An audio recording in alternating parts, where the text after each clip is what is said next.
Zero campus. आज मैं आपके लिए लेकर आया हूँ एक वीडियो जो सैंपल पेपर के ऊपर है और वो क्लास 10th की जो टर्म 2 बोर्ड्स एग्जामिनेशन होने वाली है उसके ऊपर मैं सैंपल पेपर बना रहा हूँ।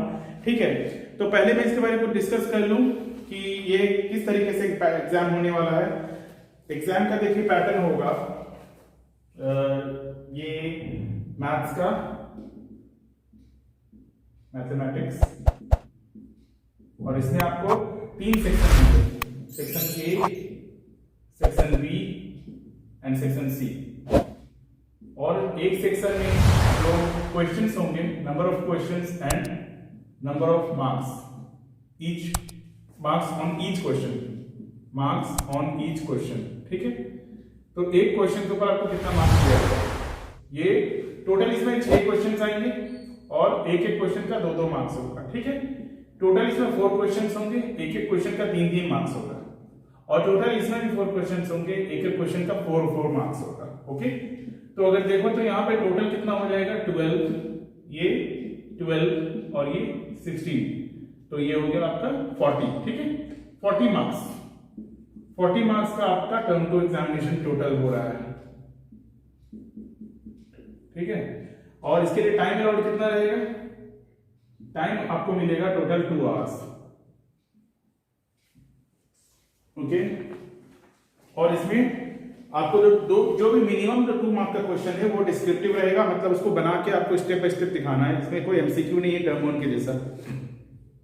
तो इसमें कुछ और वाला भी क्वेश्चन है जो आप सिलेक्ट कर सकते हो। हर सेक्शन में कुछ और वाला क्वेश्चन दिया हुआ है, तो मैं इसमें कोशिश करूंगा कि सारा वो क्वेश्चन बना लूं जो और में भी है। ठीक है, इससे क्या होगा कि हमारा कंसेप्ट क्लियर होगा। ठीक है, आप जो भी क्वेश्चन इसमें इंपॉर्टेंट है वही दिया हुआ है और इसी टाइप से, इसी पैटर्न से क्वेश्चन आएगा। तो क्योंकि अभी हम लोग प्रैक्टिस कर रहे हैं, अभी कोई वैसा टाइम बाउंड नहीं है, तो हम लोग सारा क्वेश्चन बनाएंगे। चलिए चलते हैं क्वेश्चन नंबर 1, सेक्शन ए का क्वेश्चन 1 की तरफ। ठीक है, पहले मैं हेडिंग लिख देता हूं, आज का क्या है, ये सैंपल पेपर, सैंपल पेपर है क्लास 10 सेक्शन ए। ये जो अभी हम बना रहे हैं ये सेक्शन ए है। ठीक है, टर्म 2 एग्जामिनेशन। चलो, तो हमारा फर्स्ट क्वेश्चन है, first question, find the value of A25, find A25 minus A15 for the AP, for the AP आपको गिवन है कितना, 6, 9, 12, 15। Okay, like this. तो आपको A25 माइनस A15 निकालना है। तो देखो सॉल्यूशन ये होगा, A25 मैंने बताया था क्या होता है, टर्म 25। ओके, तो ये हमें टर्म 25 माइनस टर्म 15 निकाला है। वेयरएज AP से अगर देखा जाए तो हमारा AP के अंदर A क्या है, A मतलब फर्स्ट नंबर। ठीक है, फर्स्ट नंबर क्या है, 6। कॉमन डिफरेंस क्या है, कॉमन डिफरेंस ऑफ 9 माइनस 6 कर लो, या 12 माइनस 9, कॉमन डिफरेंस क्या है, 3। तो हमें T25 निकालना है, मतलब A25। बात देखिए, term 25, A plus n minus 1 into D, that is A क्या है हमारा, 6 प्लस, और टर्म कौन सा है, 25 minus 1 into 25 minus 1 into D। Okay, 6 plus 24 into 3, 24 3 72, 72 plus 6 78, ये हो गया टर्म 25। और इस तरफ मैं निकालता हूं टर्म 15th टर्म। ठीक है, T15 भी आएगा उसी तरह से, A plus n minus 1 into D। A है हमारा 6 और n है 15 minus 1 into difference is 3, 6, 15 minus 1 is 14 and 14 3 is 42, 42 plus 6, 42 plus 6 is 48। Okay, अब देखो 78 minus 48 is equal to 30 answer. ठीक है, हमें निकालना है नाउ हमें निकालना है A25 माइनस A15। A25 का वैल्यू है 78 और A15 का वैल्यू है 48। 78 minus 48 is equal to 30 answer. ठीक है, ये हो गया हमारा फर्स्ट क्वेश्चन। चलो, फर्स्ट क्वेश्चन में एक और पार्ट दिया जो कि और में है, आपको उसको दोनों में से कोई एक ही करना है, लेकिन मैं दूसरा भी करता हूं। ठीक है, क्योंकि इसमें ऑलमोस्ट इंपॉर्टेंट क्वेश्चन भी हो गए।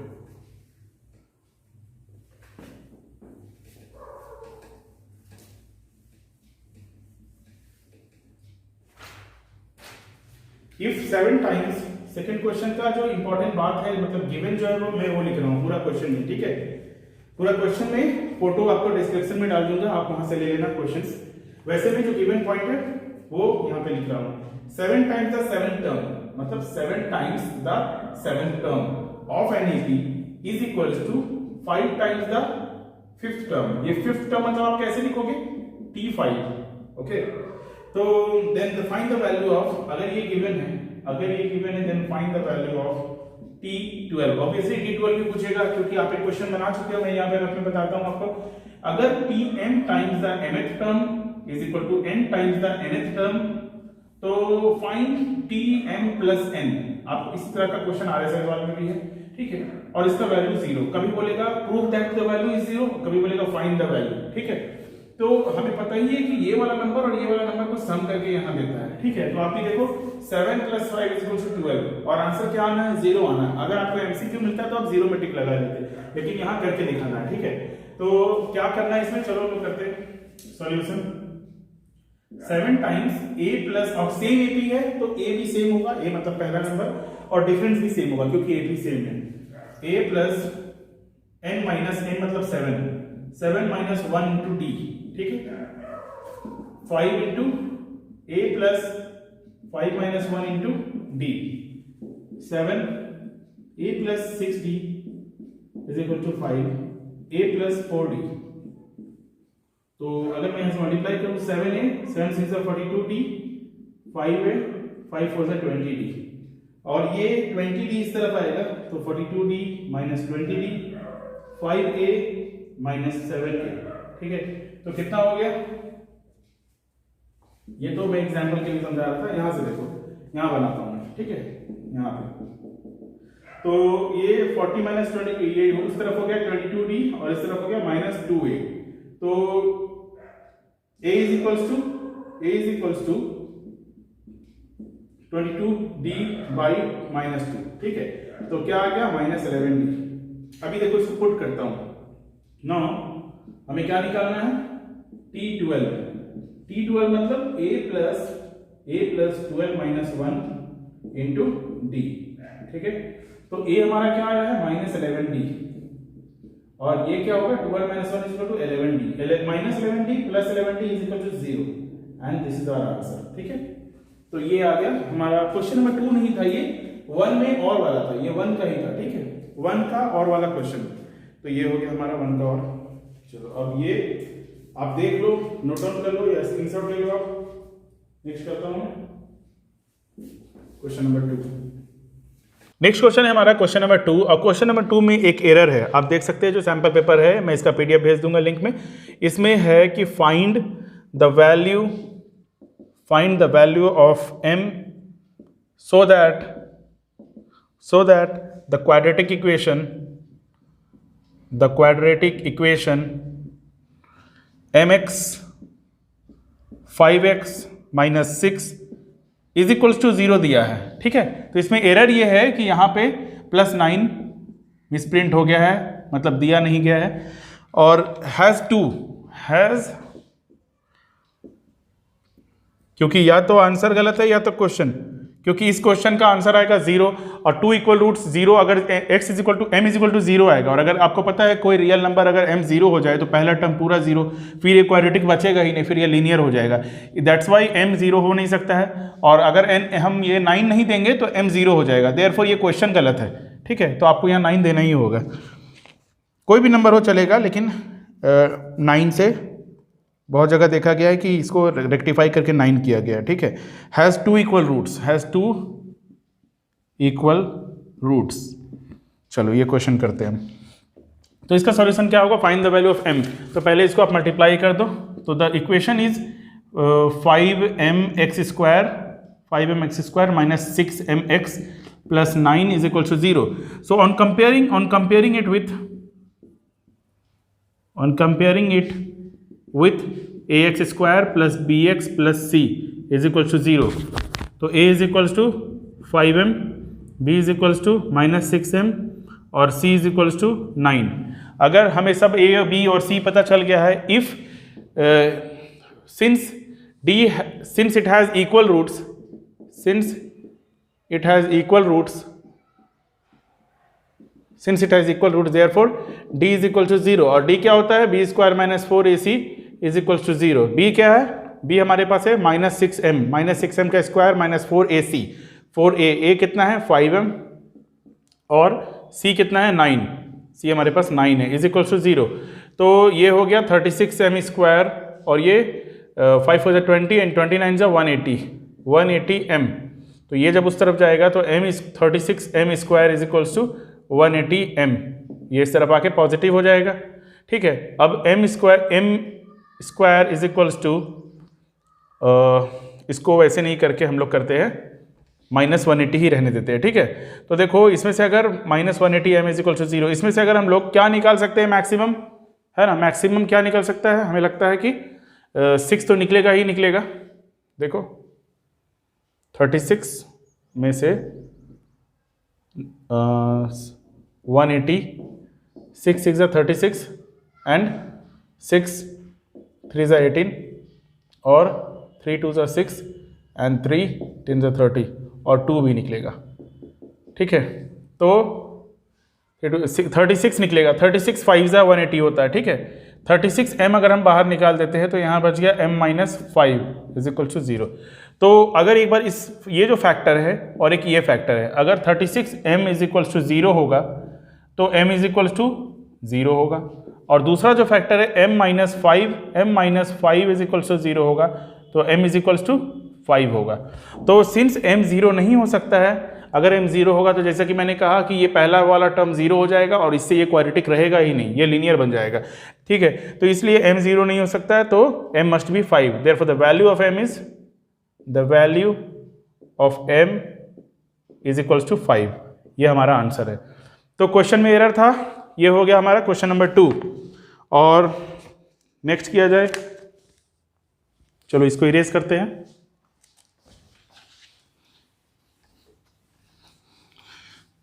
हो गया है तो मैं 3 बनाता हूं। ठीक है, तो फ्रॉम अ पॉइंट P एक सर्कल बना है जिसमें कि एक एक्सटर्नल पॉइंट P है और वहां से 2 टैंजेंट लिया जा रहा है। ठीक है, और ये सेंटर है, यहां से टैंजेंट आया है, ये 90 डिग्री होता है, आपको पता है। अच्छा, यहाँ दिया नहीं है, ठीक है, हम उसको बाद में लिखेंगे क्योंकि क्वेश्चन में नहीं गिवन है तो हम पहले से नहीं लिख सकते। A B O और यहां से एक लाइन है, तो हमें प्रूव करना ये बोला जा रहा है, ये R गिवन है, दिस इज रेडियस और ये 2R है, कहां से कहां तक, OP। ठीक है, तो from a point P 2 tangents are given, given क्या क्या हमें गिवन अ सर्कल COR। ठीक है, और क्या क्या गिवन है हमें, OP is equals to 2R and OA is equals to R, ये 2 चीज हमें गिवन है। और PA and PB are 2 tangents, PA and PB are 2 tangents, ये दोनों टेंजेंट्स है फ्रॉम अ पॉइंट P। अब हमें 2 चीज फाइंड करना है, एक तो फाइंड करना है कि व्हाट इज एंगल APB, ये कौन सा क्या एंगल होगा, इसका degree, and what type of triangle is APB का वैल्यू कितना होगा। ठीक है, APB किस तरह का ट्रायंगल है, APB किस तरह का ट्रायंगल है और एंगल APB कितना होगा। ठीक है, ये 2 चीजें हमें फाइंड करनी है। चलो, तो यहां से हम क्योंकि कोई प्रूफ नहीं, ये गिवन था, तो यहां से अपने फाइंडिंग में लग जाते हैं। और since we know that tangent is perpendicular to the point of contact, tangent जो होता है वो परपेंडिकुलर होता है, ये बात लिख लेते हैं, tangent is perpendicular to the point of contact, ठीक है, therefore OA is perpendicular to AP। ठीक है, OA AP के ऊपर परपेंडिकुलर है, और अगर ये परपेंडिकुलर है और यहां पे ये परपेंडिकुलर होता है, we know that chord line drawn from the point external point to the center is bisects the chord. वो chord को क्या करता है, bisect करता है. या फिर उतना नहीं बोल के आप 9th क्लास से आपको एक थ्योरम पता होगा कि line drawn from the center of the circle to the chord always bisect the chord and it is perpendicular to the chord. ठीक है, तो दोनों साइड से आप देखो तो ये यहाँ पे भी परपेंडिकुलर होगा, यहाँ भी परपेंडिकुलर होगा. चलो सबसे पहले हमें क्या निकालना है, AP है ना, AP निकालते हैं. तो बाय पाइथागोरस थ्योरम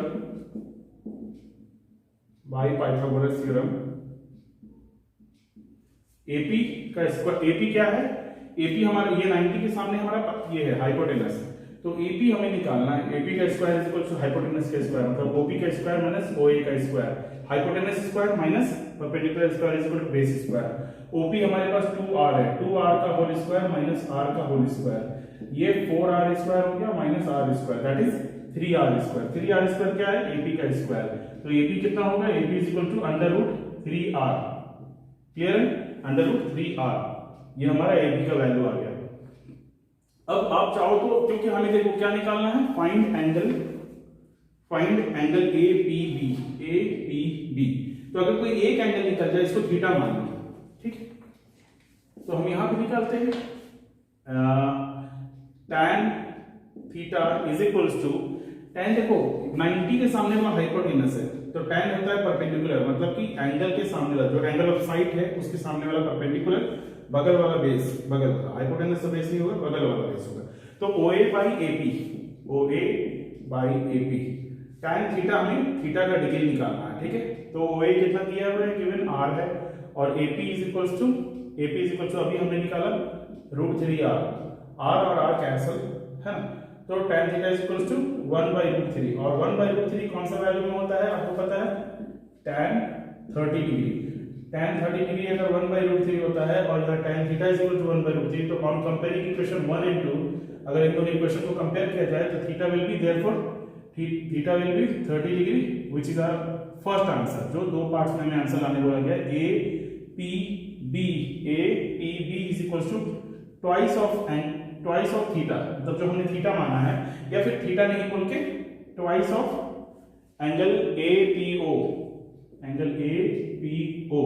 एक ही बात है, हमने भी क्या निकाला, थीटा ही एंगल APO है, और APO का ट्वाइस होता है 60 डिग्री. अच्छा, अब एक यहाँ पे प्रॉपर्टी लगेगा, यहाँ में लिखना होगा सिंस, वो वाला लाइन लिखना होगा क्या, कि line drawn from the centre to the point external point always bisects the angle. ये दोनों एंगल को बाइसेक्ट करता है, bisect the angle at the external point. तो ये जो लाइन है ये ऑलवेज एक्सटर्नल पॉइंट में एंगल्स को बाइसेक्ट करता है, मतलब OP is the bisector of angle APB. Shortcut में मैं लिख दे रहा हूं, OP is bisector, angle bisector of angle APB. तो अगर ये एंगल बाइसेक्टर है तो हम यहाँ ट्वाइस लिख सकते हैं, देयरफॉर हमें डिग्री मिल गया 60 डिग्री. नेक्स्ट पार्ट जो इसका क्वेश्चन क्या है, what type of angle is triangle APB, what type of triangle is triangle APB, किस तरह का ट्रायंगल है. तो हमें तो ये तो मिल गया, यहां से यहां तक पूरा का पूरा कितना है, ये 60 डिग्री.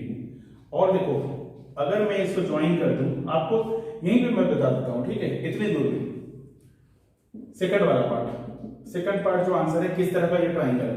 अगर ये 90 है, हमें पता है देखो अगर ये 90 है और ये दोनों एंगल बराबर है और ये हमें मिल गया 60, तो आपको एक प्रॉपर्टी पता है कि जो ये कंसाइक्लिक होता है ये दोनों, क्योंकि ये जो देखो 90 है and this is quadrilateral, so the sum of the opposite two angle will always be 180 degree if rest of the two angle is 180 degree. अगर दो एंगल, अगर कोई क्वाड्रिलैटरल है और दो एंगल मिला के 180 डिग्री हो रहा है, तो rest of the two angle sum of also rest of the two angle is 180 degree, वो भी 180 डिग्री ही होगा.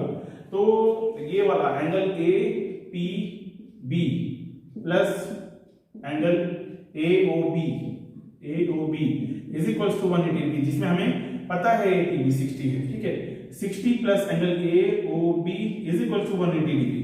तो angle AOB is equals to कितना, 120 डिग्री. तो अगर ये 120 डिग्री है और ये वाला ट्रायंगल अगर ले लिया जाए OAB, तो ये क्योंकि ये R है और ये भी R है, तो if these two sides are equal then these two angles will also be equal. ये आइसोसेलेस ट्रायंगल बना रहा है. और अगर 120 डिग्री है तो इस एंगल सम प्रॉपर्टी में बाकी जो एंगल्स कितने होंगे, बच गए 60 के हाफ कितने होते हैं, 30. ठीक है, तो angle O A B is equal to 30 degree, सिर्फ एक, या फिर angle O B A is equal to 30 degree, एक ही बात है। 30 और पूरा जब 90 था, 90 में से 30 में सब्ट्रैक्ट कर दूं तो ये कितना हो गया 60। पूरा जब 90 था 90 में से 30 सब्ट्रैक्ट कर दूं ये कितना हो गया 60। देखो 60 60 60, therefore triangle APB is an equilateral triangle. ठीक है, ये भी हमारा दूसरा पार्ट हो गया इस आंसर। ठीक है, नेक्स्ट किया जाए क्वेश्चन नंबर 4। चलो एरेज करता हूं मैं।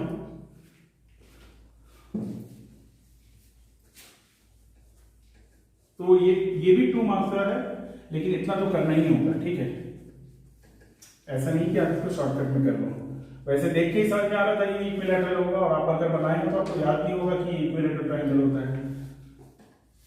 और आप इसको ऐसे देख के समझ सकते थे कि ये 2 है 1 है तो √3 आएगा, है ना। इतना तो रियल नंबर का आपने किया है फर्स्ट चैप्टर में, जो रूट को कैसे ट्रायंगल में सब कंस्ट्रक्ट किया जाता है आपने किया था।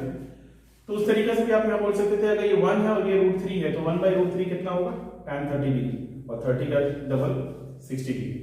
तो दोनों ही आंसर ओरली निकल जाता, लेकिन हमें बनाकर दिखाना जरूरी है। Question number 4, curve surface area of A right circular cone. एक राइट सर्कुलर कोन है हमारे पास, राइट सर्कुलर कोन ABCD, मान लो एक पॉइंट को मैंने नाम दे दिया BC, और ये D है, D या O कुछ भी ले सकते हो। तो curve surface area, curve surface area is equals to 12320 centimeter square, and the radius of the base is 56 centimeter। क्या फाइंड करने बोला जा रहा है? फाइंड इट्स हाइट, इसका हाइट फाइंड करना है। ये रेडियस दे रखा हमें और CA से दिया है, तो CA से curve surface area of cone क्या होता है हमें पता है, πRL। बहुत इजी है ये।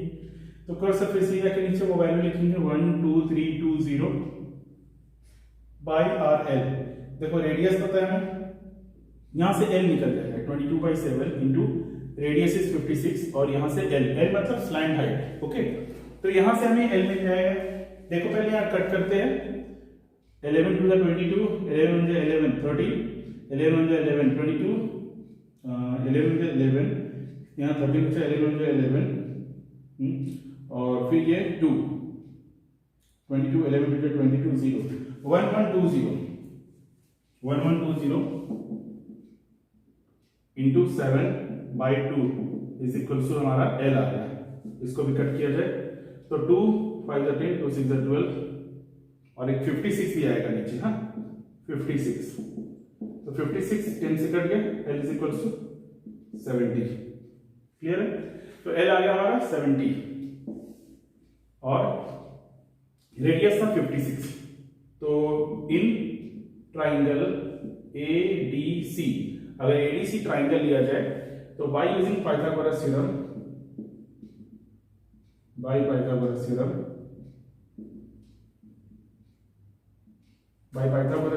L स्क्वायर मतलब स्लैंट हाइट का square is equal to radius square plus height square. तो जिसमें कि हमें स्लैंट हाइट पता है कितना 70 का स्क्वायर माइनस रेडियस हमें पता है 56 का square is equal to height का स्क्वायर। तो आप a plus B a minus B करके भी कर सकते हो या स्क्वायर निकाल के भी कर सकते हो। ठीक है, तो 70 प्लस 56 और 70 माइनस 56 कितना हो गया इज इक्वल टू हमारा हाइट का स्क्वायर। तो 70 प्लस 56 इज इक्वल टू 126 और 70 माइनस 56 इज इक्वल टू 40। तो चाहो तो आप ऐसे कर लो, या फिर एक और तरीका यहाँ पे मैं लिखता हूँ आपको स्क्वायर करने का। 56 का स्क्वायर 6 6 36, 525, 6 32 60, 3 6 1 3136। ठीक है, 3136 और 70 का स्क्वायर 7 7 4900। तो 3136 माइनस करो इसमें से, ये 4 और 4 9 3 6 8 1 7 और ये 1764, इसको भी आप मल्टीप्लाई करके देख लो।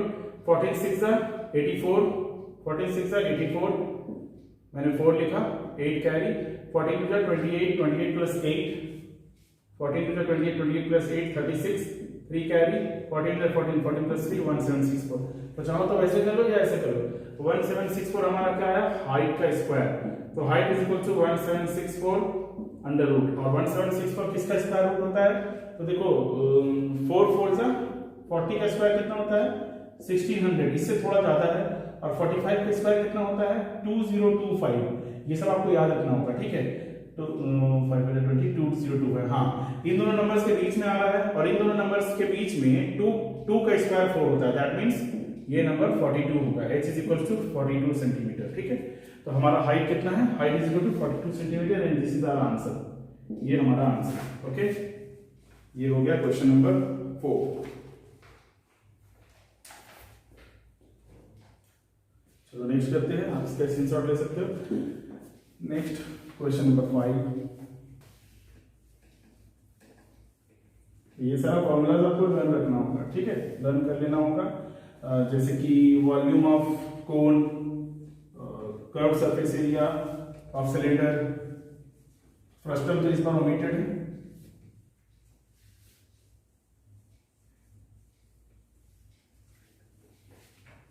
चलो नेक्स्ट क्वेश्चन है क्वेश्चन नंबर 5, ये भी बहुत इजी क्वेश्चन है। अच्छा, नेक्स्ट पेज तक है। Mr. Garg recorded the marks obtained by your students in the following tables to calculate the model marks of students of the class is 45.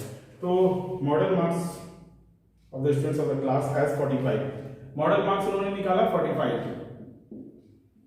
Model marks is equal to 45.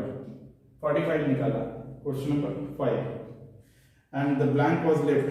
While printing the data, the blank was left. एक खाली जगह रह गया. Find the missing frequency. Missing frequency कितना होगा? तो पहले तो हम फ्रीक्वेंसी टेबल बना लेते हैं यहाँ पे।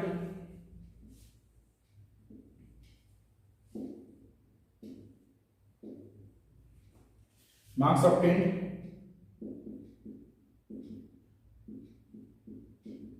मार्क्स ऑब्टेन्ड कितना है 0 to 20, 20 to 40, 40 to 60, 60 to 80 and 80 to 100। और फ्रीक्वेंसी कितना है, मतलब number of students, number of students, that is frequency F. Frequency कितना है 5, 10, ये मिसिंग है, 6 and 3, ठीक है। और हमें दिया गया है 45, तो 45 कौन सा वाला इसमें होगा, यहां होगा, ठीक है, मॉडल मार्क्स। तो अब देखा जाए कि इसमें f क्या है, f हमारा ये होगा, ठीक है, और f0 ये होगा, f1 ये होगा, ठीक है। और क्लास मार्क मतलब मिड वैल्यू की जरूरत नहीं है, ठीक है। क्लास इंटरवल की जरूरत है, class interval 0 to 20, so the height is h is 20, मतलब 20 minus 0 is equal to 20। अब देखो मोड का फॉर्मूला क्या होता है, L plus f1 minus f0, ठीक है, 2f1 minus f0 minus f2 into h। तो लोअर लिमिट क्या है हमारा, मॉडल क्लास जिसमें पाया गया है उसका लोअर लिमिट है 40, देयरफॉर 40 प्लस f1 क्या हमारा f1 x है, माइनस f0 10 बाई 2f1 मतलब 2x, minus f0 is 10 minus f2, f0 is 10 and f1 is 6। f1 इसको अगर हम f1 मानते तो ये f2 होता, और ये f मानेंगे तो f1 होगा, है ना, 2f minus f0 minus f1, ठीक है, एजम्पशन के ऊपर है। तो ये बीच वाला हमेशा यहाँ पे होता है, तो 2f माइनस f0 और माइनस f1 मतलब कि 6 इंटू हाइट मतलब कि डिफरेंस, क्लास इंटरवल का जो डिफरेंस होता है, तो वो कितना है 20, और यहाँ पे मोड हमें कितना दिया है 45। तो 45 माइनस 40 इज इक्वल टू 5 हो गया, ठीक है, ये तो उस तरफ चला गया। और यहां से देखो x minus 10 by 2x minus 16, और ये बाहर में 20 है, तो इसको भी आप कट कर सकते हो, 5 वन जा 5, 5 4 जा 20, तो ये 1/4 हो गया, 1/4 x minus 10 by 2x minus 16। अभी क्रॉस मल्टीप्लाई कर लो, 2x minus 16 is equal to 4x minus 40, तो ये माइनस 40 इस तरफ ले आओ, 40 माइनस 16 और 4x माइनस 2x, तो ये 2x is equal to 24, therefore x is equal to 12। तो हमारा जो मिसिंग नंबर था वो कितना था, missing frequency was 12। This is our answer, ठीक है। क्वेश्चन नंबर 5 हो गया।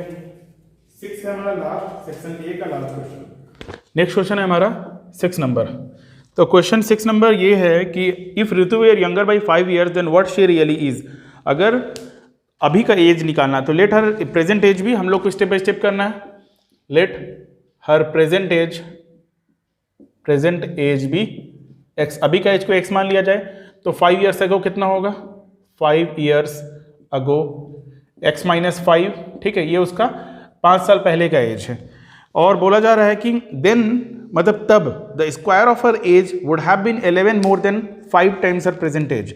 तो तब का अगर स्क्वायर किया जाए then the square of her age, मतलब according to question x minus 5 का स्क्वायर अगर किया जाए तो यहाँ लिखा है would have been 11 more than, ये कितना होगा 11 more than 5 times of her present age, अभी के एज से 11 साल ज़्यादा होगा। तो इसको सॉल्व कर लेते हैं, a square plus b square minus 2ab मतलब 10x is equal to 5x plus 11, सारा नंबर को इस तरफ ले आते हैं, तो x square plus 25 minus 11 minus 10x minus 5x is equal to 0। तो ये कितना हो गया, X square minus plus 14 minus 15x is equal to 0। अब इस क्वाड्रेटिक इक्वेशन को हम लोगों को सॉल्व करना है, तो कितना हो गया, X square minus 15x plus 14 is equal to 0, ठीक है। तो इसको अगर सॉल्व करेंगे तो 14 में 14 minus 14x minus x plus 14 is equal to 0। x common ले लो तो x माइनस 14, यहाँ से माइनस सिर्फ माइनस 1 कॉमन लो, कहने का मतलब माइनस, तो x माइनस 14। अगर ये दोनों सेम है मतलब सही है, फिर आप ये कॉमन ले सकते हो, x माइनस 14 दोनों जगह से आपने कॉमन ले लिया तो क्या बच गया, x माइनस 1, ठीक है। अब ये दो इक्वेशन बच गए, तो एक तो हम दोनों को 0 के सामने रखेंगे तो कितना होगा, x minus 14 is equal to 0, therefore x is equal to 14 and x minus 1 is equal to 0, therefore x is equal to 1। अब 1 को नेग्लेक्ट कर देंगे, will neglect the value of 1 value as 1। क्यों, क्योंकि अगर हम अभी का प्रेजेंटेज 1 लेते हैं तो 5 साल पहले कितना हो जाएगा, negative, and her age can never be negative age नहीं ले सकते, so will ignore this value and the value will be 14, therefore her present age is 14 years, okay. तो ये हो गया हमारा क्वेश्चन नंबर 6। और 6 में एक और है पार्ट और करके, तो वो भी हम बना लेते हैं, ठीक है। चलो इसको इरेज करते हैं।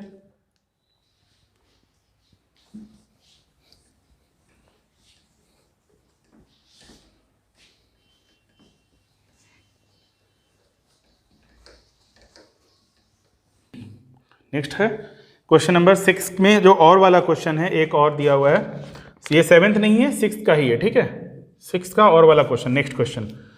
तो दोनों में से कोई आप एक कर सकते हो। तो find the value of x for the given quadratic equation 6px plus p square minus q square is equal to 0। तो इसको हम डिस्क्रिमिनेंट मेथड से भी कर सकते, इसको हम डिस्क्रिमिनेंट से भी कर सकते हैं और ऐसे नॉर्मली भी कर सकते हैं। देखो नॉर्मली करने के लिए थोड़ा सा लॉजिक लगाना होगा कि ये क्या है, a square minus B square मतलब a plus B into A minus B. तो अगर मैं रफ में बोलूँ p plus Q into P minus Q है ये, ठीक है, और ये नंबर क्या है, 9 है। 9 को अगर आप 2 पार्ट में दे दो तो ये 3 और ये 3, और अगर दोनों को जोड़ेंगे तो आ जाएगा 6। लेकिन अंदर में हम लोग को q को कैंसिल करना है, ठीक है, हो जाएगा देखो 3p प्लस 3q, और यहाँ पे अगर मैं प्लस का साइन दे दूँ तो plus 3p plus minus 3q, तो ये इससे कट गया, कितना आ गया ये 3p plus 3p is equal to 6p। तो इससे हमें ये पता चल गया कि जो अगर AC है, A और C को मल्टीप्लाई करने से जो इसका 2 पार्ट्स निकल जा रहा है, ठीक है। चलो फिर आगे करते हैं, इसको इसी फॉर्म में लिख देते हैं कि माइनस, इसको ब्रैकेट के अंदर लिखा जाए, क्या लिखेंगे 3p प्लस q और प्लस 3 P माइनस Q, ये क्या है? These are the two factors, ठीक है, अल्फा एंड बीटा, मतलब प्रोडक्ट ऑफ द जीरोज यहाँ पे है ना, ये दोनों प्रोडक्ट ऑफ द जीरोज, और ये क्या है? सम ऑफ द जीरोज। तो हमने सम ऑफ द जीरोज निकाल लिया, ठीक है। अब यहाँ से प्लस P प्लस Q, और इसको भी स्प्लिट करके हम लिख दे रहे हैं P minus Q is equal to 0। अभी देखो इसको यहाँ पे बाहर में क्या हम मिस किए हैं, हम x, तो यहाँ बाहर में x दे देते हैं, ठीक है। अब चलो 9x square minus 3x P plus Q plus, और ये माइनस यहाँ पे देखो अंदर में क्या आ गया, ये अंदर में आ गया 6P, ठीक है। तो बाहर क्या निकलेगा? माइनस 6P, देखो माइनस 6P, तो इसको जब माइनस प्लस करेंगे तो ये माइनस होगा, ठीक है। Minus P minus Q 3x P minus Q plus P plus Q P minus Q is equals to 0। अभी इन दोनों टर्म से क्या निकाल सकते हैं? इन दोनों टर्म से हम 3x निकाल सकते हैं। तो क्या बच गया? 3x, एक 3x ले लिए तो एक 3x बच गया, और यहाँ से 3x चला गया तो क्या बच गया? P प्लस Q, ठीक है। तो ये हमारा एक फैक्टर यहाँ से निकला, और यहाँ से अगर हम क्या निकाल सकते हैं? P माइनस Q, दोनों में से P माइनस Q अगर हमने निकाल लिया तो क्या बचा? 3x, ठीक है, और यहाँ प्लस का साइन है तो ये हो जाएगा माइनस, और P माइनस Q निकाला है तो क्या बचा?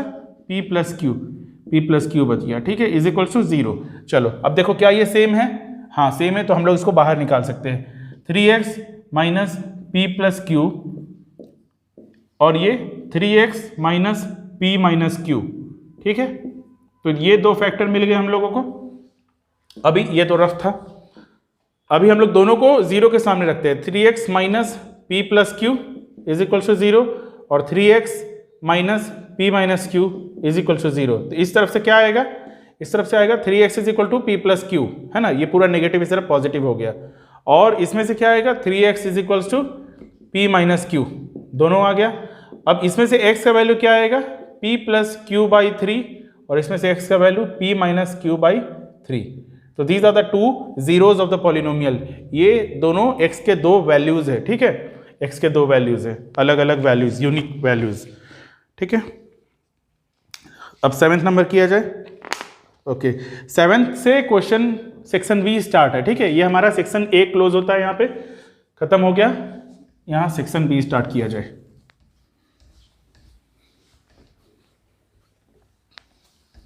चलो लेट स्टार्ट सेक्शन बी। तो इससे आपको पता चल गया कि क्वेश्चन इसी पैटर्न में आने वाला है। इसको मैं कर देता हूँ सेक्शन बी, ठीक है। चलो नेक्स्ट क्वेश्चन है क्वेश्चन नंबर 7 में बोला जा रहा है following the distribution of the long jump competition in which 250 students participated, find the median distance. हमें मीडियन निकालना है, ठीक है, और इंटरप्रेट भी करना है उस मीडियन से क्या हमें इंफॉर्मेशन मिल रहा है।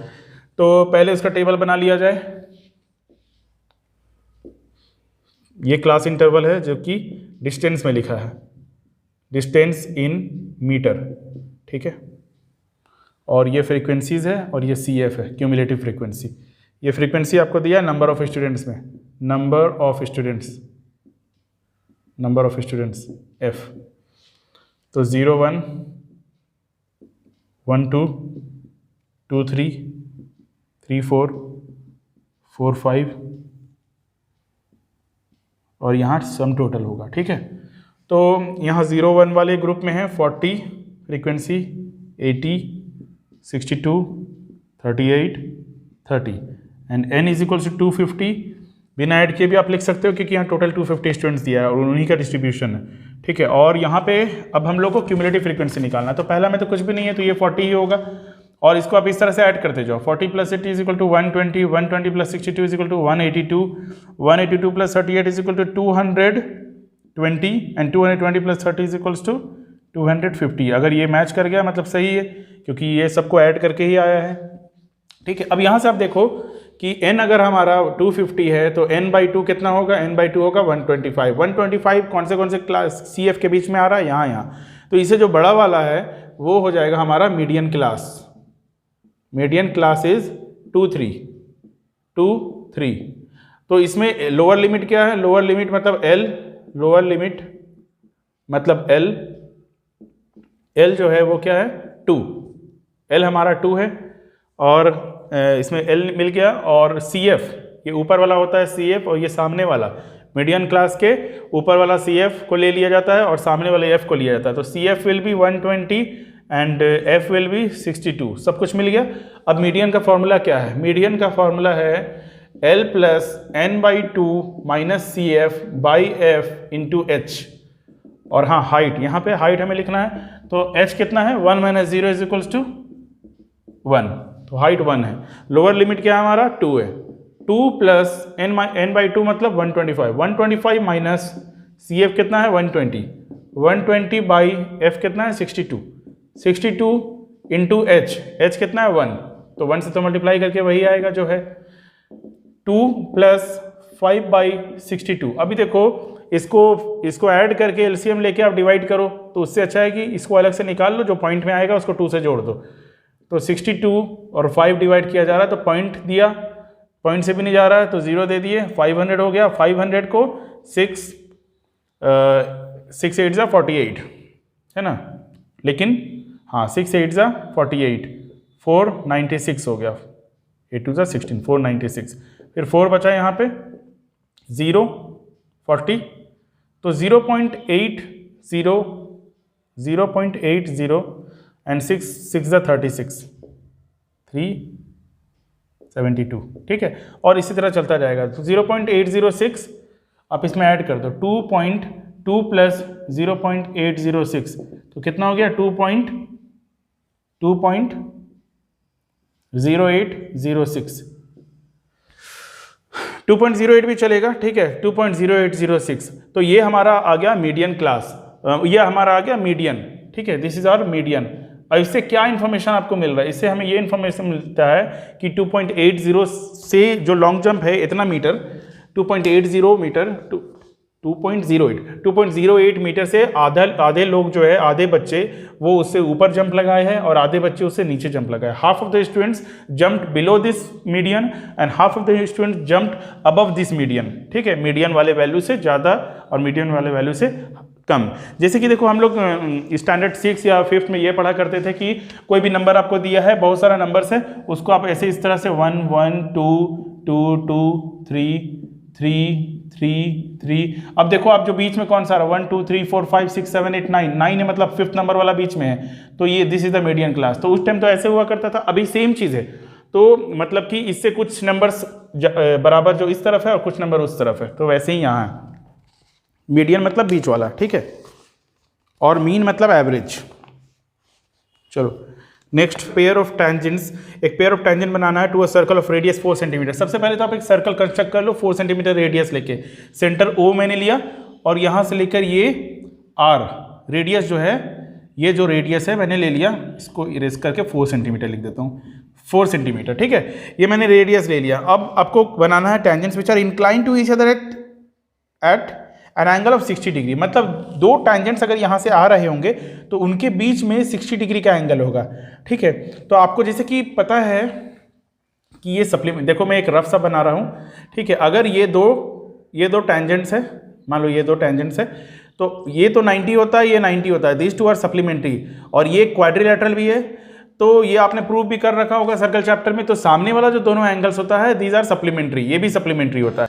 तो एनसीईआरटी में आपने थ्योरम में देखा है कि tangents drawn from an external point, the angle देखो यहाँ पे क्या लिखा है कि angle which are incline to each other. तो द टेंजेंट्स, पहले तो वो लिखना होगा ना आपको, the tangents drawn from external point, from an external point, उसी के बेसिस में हम लोग कर पाएंगे। From an external point makes या फिर inclined to each other at an angle of 60 degree, are inclined to each other at an angle of 60 degree, at an angle of 60 degree. So it makes, so the radius, जो दोनों radius होंगे वो दोनों radius centre में कितने बनाएंगे? Opposite angle will be supplementary. And we know, यहां पे ऐसे कर दो, वी नो, यहीं से लिखता हूं, we know opposite angle is supplementary, opposite angle is supplementary, अगर अपोजिट एंगल सप्लीमेंट्री होता है तो दोनों को जोड़ के अगर 180 हो रहा है, जैसे कि आप इसका नेम ले लो A, ठीक है, और जो एक्सटर्नल पॉइंट है वो मान लो P, तो P और वो जो एक दूसरे तरफ वाला पॉइंट होगा, जैसे कि मान लो मैं यहाँ रफ सा बनाता हूँ A P B, तो जो P B A O B होगा, हमें क्या मिला है A P B, ठीक है, एंगल A P B हमें दिया गया है 60 डिग्री, और angle A P B plus angle A O B is equals to 180 degree. तो अगर ये 60 है तो एंगल AOB कितना होगा, एंगल AOB होगा 120 डिग्री, ठीक है, क्लियर है। तो 180 माइनस 60, तो देखो आपको यहाँ से क्या करना है कि इसको सेंटर मानते हुए यहाँ से आपको 120 डिग्री प्रोट्रैक्टर से ले लो या कंपास से कंस्ट्रक्ट कर दो, 60 60 120 डायरेक्टली हो गया ये, और इसको इस पॉइंट को इस पॉइंट से मिला के एक लाइन ले लो, ठीक है। और आपको क्या बोला गया कि दोनों, ये लाइन निकल गया। अब इस पॉइंट पे this is the point of contact and this is the point of contact, इन दोनों पॉइंट ऑफ कांटेक्ट पे आपको 90 डिग्री बनाना है। तो यहाँ पे इस पॉइंट को लेते हुए आपको ऐसे प्रोट्रैक्टर रख के या फिर कंपास से आपको यहाँ से ये पॉइंट मिलाओ 60 60 60, और यहाँ से आपको नहीं कट किया ऐसे, और इसको ऐसे मिला के इसको आगे तक लेकर जाओ, ये आपका टेंजेंट हो गया, ठीक है, ये एक टेंजेंट हो गया। मैंने इस पॉइंट को B मान लिया, और यहाँ कहीं P पॉइंट आएगा जहाँ वो मैच करेगा, इंटरसेक्ट करेगा। अब इस वाले पॉइंट में आप इसको ऐसे रखो, ये ऐसे मैं रफ सा बना रहा हूँ, ठीक है, और इन दोनों पॉइंट को अगर आप मिलाओगे तो ये इस तरह से जाके जहाँ इंटरसेक्ट कर रहा है this is our point P, ठीक है, और यहाँ ये कितना बना रहा है 60 डिग्री, क्यों, क्योंकि हमने यहाँ बनाया 120 डिग्री। तो उसके लिए आपको अगर प्रॉपर्टीज़ पता है, आपको थ्योरम पता है, तभी हो पाएगा ये, ठीक है। ये कंस्ट्रक्शन हो गया हमारा, ठीक है, 8 नंबर कंप्लीट। चलो नेक्स्ट करते हैं हम लोग 9th नंबर किया जाए।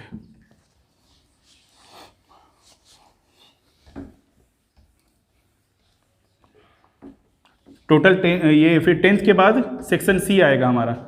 तो अभी 9th और 10th 2 क्वेश्चन है सेक्शन B में, और ये सारे क्वेश्चन कितने मार्क्स के हो रहे हैं, 3 मार्क्स के, ठीक है, हमने स्टार्टिंग में डिस्कस किया था। चलो 9th नंबर क्या है, distribution given below shows the run scored by batsman in one day cricket match, find the mean, हमें मीन निकालना है, ठीक है। मीन तो काफ़ी इजी है, 3 मेथड है, कोई भी मेथड से आप निकाल सकते हो, जिसमें कि एक मेथड शायद इस बार ओमिटेड है, यस इस बार ओमिटेड है वो। तो पहला है क्लास इंटरवल, जो कि रन्स स्कोर्ड है, रन्स स्कोर्ड, ये हमारा x है, ठीक है, ये क्लास इंटरवल है, ये क्लास इंटरवल है। तो CI, ठीक है, कितना कितना है, 0 to 40, 40 to 80, 80 to 120, 120 to 160, 160 to 200, ठीक है, और यहाँ पे हम सम टोटल करेंगे। तो नंबर ऑफ बैट्समैन मतलब कि F, नंबर ऑफ बैट्समैन दे रखा है, बैट्समैन मतलब F, फ्रीक्वेंसी, तो ये कितना है 12, 20, 35, 30, 23, ठीक है। और अब हमें x कहाँ से मिलेगा, बस यही डेटा है हमारे पास, अब इसे हमें निकालना है मीन, है। तो यहाँ से हमें x लेना है, x क्या होगा, x इज मिड वैल्यू, ठीक है, मिड वैल्यू। तो इन दोनों का मिड वैल्यू मतलब 40 माइनस 0/2 दैट इज 20, 80 माइनस 40/2 सबका 20 ही आएगा मिड वैल्यू, इसका 60 आएगा, है ना। 80 माइनस 40, 80 और 40 के बीच में 20 20 अब क्या करते जाओ, आप ऐड करते जाओ, ठीक है। 80 + 20 = 100, वैसे भी कर सकते हो, नहीं तो देखो एक और काम किया जा सकता है मिड वैल्यू निकालने के लिए, lower limit plus upper limit by 2, ठीक है, L + U/2, ये हो गया आपका मिड वैल्यू, ये x मिड वैल्यू। तो ये है, उसके बाद 120 160 के बीच में 140 और ये 180, ये सारा हमारा मिड वैल्यू आ गया। अब किसी एक को आप एज्यूम मीन मान लो, ठीक है, वैसे क्योंकि नंबर्स बहुत बड़ा बड़ा आ गया, अगर नंबर छोटा होता तो हमें एज्यूम मीन की जरूरत नहीं पड़ती, ठीक है। किसी एक को एज्यूम मीन मान लो, एज्यूम, इसको अगर हमने A ले लिया तो यहाँ पे क्या होगा, डिफरेंस जो हो रहा है, difference is equals to 100 minus 20 is equals to, या 20 माइनस 100, यहाँ पे क्या किया जाता है कि x माइनस ए, ठीक है, xi माइनस ए, तो 20 minus 100 is equal to minus 80, 60 minus 100 minus 40, 100 minus 100 is equal to 0, 140 minus ये 40, और ये 180 माइनस 100 इज इक्वल टू 80, ठीक है। तो ये कितना आ गया, 0, ठीक है। और हमारा ये सिग्मा, यहाँ से देखो, sigma F I x I by sigma F आई, वो तो नॉर्मल होता है, sigma F I x I by sigma F I, ये नॉर्मल होता है आपका मीन एक्स बार। लेकिन यहाँ पे हमें करना है कि A plus sigma F I D I by sigma F I, ठीक है। ये हमारा एज्यूम मीन है ये, तो mean is equal to A plus sigma F I D I by sigma F I, ये वाला फॉर्मूला हमें यूज़ करना है क्योंकि हम यहाँ पे डी आई लिए है ना। तो हमें क्या करना है, एफ आई डी आई, देखो सिग्मा एफ आई डी आई निकालने के लिए एफ आई डी आई पहले जरूरी है, तो एफ आई डी आई, ठीक है। अभी एफ और डी को मल्टीप्लाई करते जाना है, 12 8 जा 96, 960 नेगेटिव में आएगा, 2 4 2 जा 8 और 00 नेगेटिव में आएगा, ये 0 से मल्टीप्लाई होकर 0 हो गया, 4 3 जा 12, 1200 पॉजिटिव में होगा, एंड 23 8 जा 8 जा 24, 8 2 जा 16, 18, 1840 है ना, ठीक है। 1840 हो गया ये। अब आप देखो इसको कैंसिल करना है हमें, तो 1200 में से 800 गया तो 400 पॉजिटिव में बचा हुआ है, ठीक है। आप यहीं से कर लो, 400 पॉजिटिव में बचा हुआ, ये दोनों कैंसिल। अब 400 इसमें से आप घटा दो तो -560 इसमें से घटा लो कहीं रफ में, 1840 में से 560 आप माइनस में घटा लो, तो 540 अगर घटाएंगे तो कितना हो जाएगा, 1300, ठीक है। 1840 में से 540 अगर घटा दिए 1300, और उसमें से 20 और घटा दो, तो 1300 में 20 घटेगा तो 1280 हमारा क्या आ गया, सिग्मा एफ आई डी आई, ठीक है। तो और सिग्मा एफ आई कितना है, सिग्मा एफ आई देख लो, ये 5 3 8 to 10 0 1 कैरी 2 4 4 3 7 और 7 10 12 120, ठीक है। तो देखो ये फॉर्मूला में हमें यूज़ करना है, तो हमारा मीन आएगा, एज्यूम मीन क्या था हमारा 100 plus sigma F I D आई कितना है 1280 बाई 120, ये कैंसिल हो गया, 128 बाई 12, अब 4 3 जा 12, 4 3 जा 12, 4 2 जा 8, ठीक है। इसको अगर आप, हाँ इसको अगर आप डिवाइड करोगे तो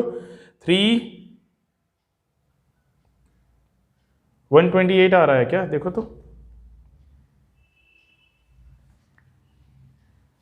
9 7 17 60 है ना, और यहाँ 3040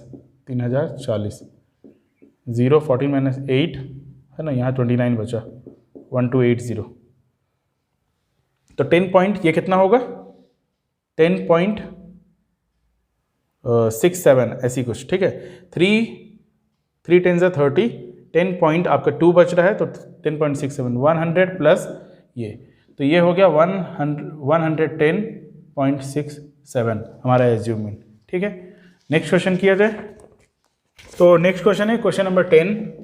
क्वेश्चन नंबर 10 में क्या बोला जा रहा है, 2 vertical poles of different heights, 2 vertical poles है अलग अलग हाइट के, ठीक है, and are standing 20 metre away from each other, और दोनों के बीच का जो डिस्टेंस है वो 20 मीटर है। मान लो कि ये ए बी डिस्टेंस है from each other on level ground, एक लेवल ग्राउंड में, and an angle of elevation of the top of the first pole से लेकर जो सेकंड पोल में बन रहा है वो 60 डिग्री है, ठीक है, और and angle of elevation of the top of the second pole from the first pole is 30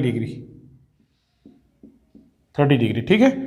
find the difference between the heights of the 2 poles. So आपको क्या निकालना है, अगर ये C है, ये D है, यहाँ से यहाँ मान लो E है, सो आपको निकालना है CE, ठीक है। We need to find the height, difference of height, difference between their heights, ठीक है। मतलब कहने का मतलब BC minus AD, and BC minus AD क्या होगा, देखो ये तो दोनों बराबर है, तो CE होगा, CE, ठीक है। तो हम लोग को सी निकालना है। उसके लिए पहले हम लोग हाइट एंड डिस्टेंस वाला लगाएंगे। In triangle A B C triangle में अगर हम हम लोग को बेस पता है, परपेंडिकुलर निकालना है, तो क्या लगाएंगे? tan 60 degree is equals to B C by A B. Okay, tan 60 degree कितना होता है? √3, और √3 is equals to B C by A B is 20 metre. So B C is equals to 20√3 metre. अगर यहाँ मीटर है तो यहाँ भी मीटर होगा। सिमिलरली देखो, in triangle A B D triangle में अगर आप लगाते हो tan 30 degree is equal to perpendicular by base, that is perpendicular is A D and base is A B again. So tan 30 का वैल्यू कितना होता है? 1/√3, और ए डी तो ए डी होगा क्योंकि ए डी पता नहीं है, और A B is equals to 20। Therefore A D is equals to 20/√3। तो अगर इसको हम लोग रैशनलाइज करेंगे तो ये कितना आ जाएगा? 20√3/3। ठीक है, अभी देखो 20√3 यहाँ पे है और ये 20√3/3। हम लोग को B C minus A D करना है, B C minus A D, ये आएगा difference of height that is C E. तो बी सी कितना है? 20√3, और ए डी कितना है? 20√3/3। अभी देखो ये क्या है? इसका 1/3, तो जो डिफरेंस आएगा वो 2/3 आएगा। क्लियर है? लेकिन इसको करके दिखाता हूँ। 20√3 1 - 1/3, अगर मैंने कॉमन निकाल लिया तो यहाँ 1 - 1/3 बच गया। तो 20√3 इंटू ये कितना होगा? 2/3। तो कितना आ गया? 40√3/3। 40√3 का मतलब 1.732/3। अभी 4 से मल्टीप्लाई करके एक पॉइंट शिफ्ट कर लेते हैं यहाँ पे।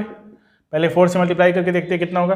4 2 = 8, 4 3 = 12, 1 कैरी, 7 4 = 28, 29, 2 कैरी, 4 1 = 4 और 2 6।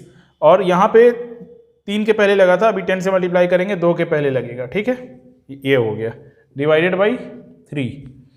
तो अब 3 से इसको डिवाइड कर दिया जाए। 3 2 = 6, 3 3 = 9 पॉइंट, ये 0 लेंगे, 28, 3 9 = 27, 23.09 मीटर।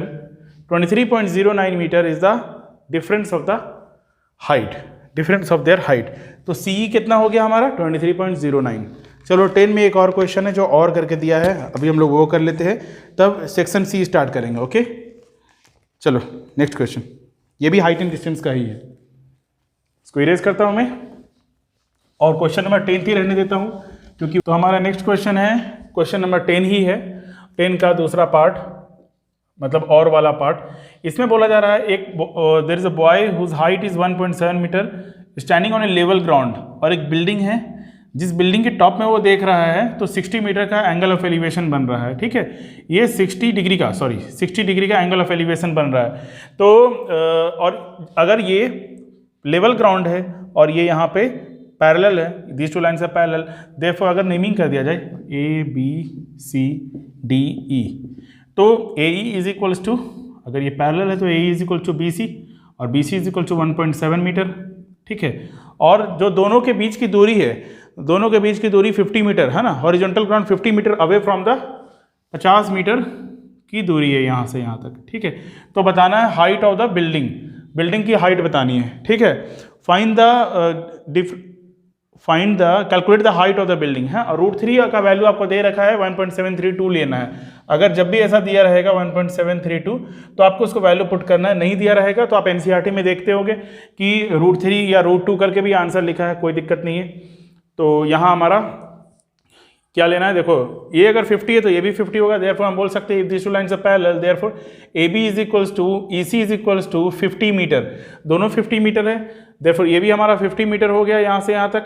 अब हमें निकालना है CD, तो इन ट्राइंगल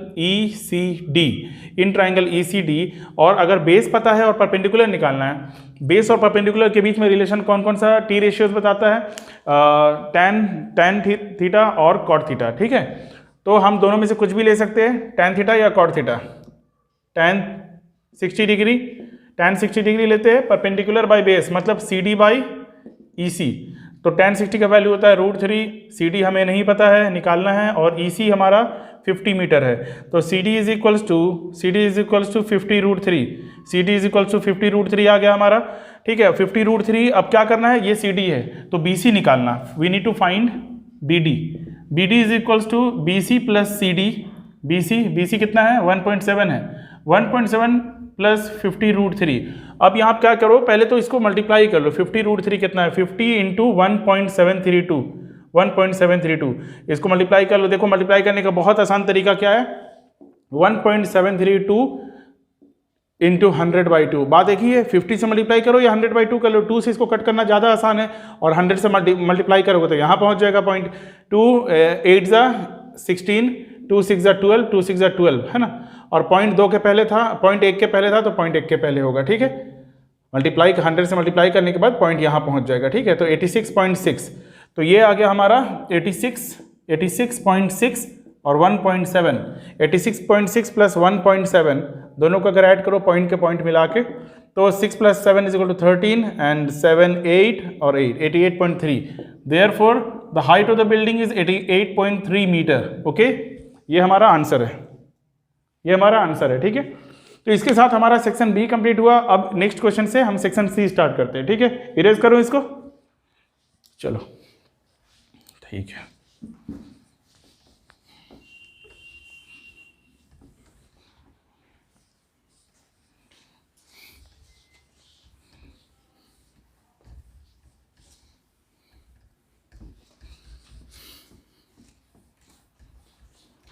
नेक्स्ट है क्वेश्चन नंबर 11 जो कि है सेक्शन सी में, तो इसको मैं इरेज करके कर देता हूं सेक्शन सी। ठीक है,